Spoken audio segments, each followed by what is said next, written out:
اللہ تعالیٰ فرماتا ہے، حدیث قدسی ہے، اللہ تعالیٰ فرماتا ہے یا ابن آدم تفرغ لعبادتی، اے آدم کے بیٹے، اے انسان، تفرغ لعبادتی، میری بندگی کے لیے فارغ ہو جا، سر سے پاؤں تک میرا بندہ بن جا اور میری عبادت کے لیے وقت نکال جب جب اس کا تقاضا ہو، صرف نماز نہیں، ساری عبادات، جب عبادت کا موقع آئے اور تقاضا ہو میری عبادت کے لیے فارغ ہو، اپنی آرام اور اپنی دوسری مشغولیات کو چھوڑ کر عبادت، تفرغ لعبادتی، میری عبادت کے لیے فارغ ہو جا، وقت نکال۔ املأ قلبک غنا واملأ یدیک رزقا، میں تیرے دل کو غنا سے بھر دوں گا،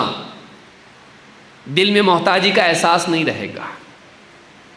دل میں سکون و اطمینان رہے گا کہ اللہ کا دیا بہت ہے، اور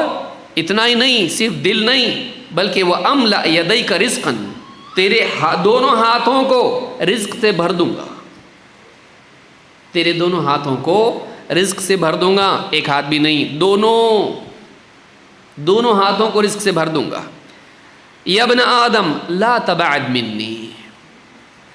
اے آدم کے بیٹے مجھ سے دور مت جا،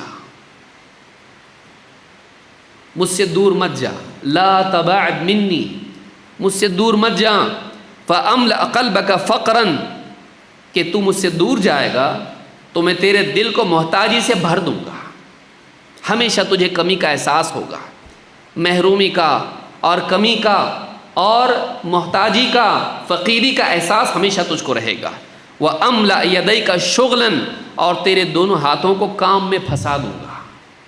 تو محنت کرتا رہے گا لیکن ہاتھ میں آئے گا کچھ نہیں،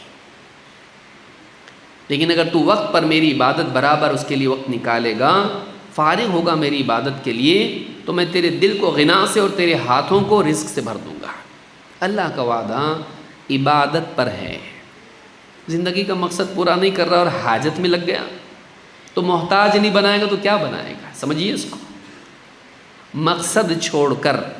حاجت میں لگا تو حاجت والا ہی بنا رہے گا اور محتاج بنا رہے گا، لیکن مقصد کو پورا کرے گا اللہ اس کی حاجت پوری کرے گا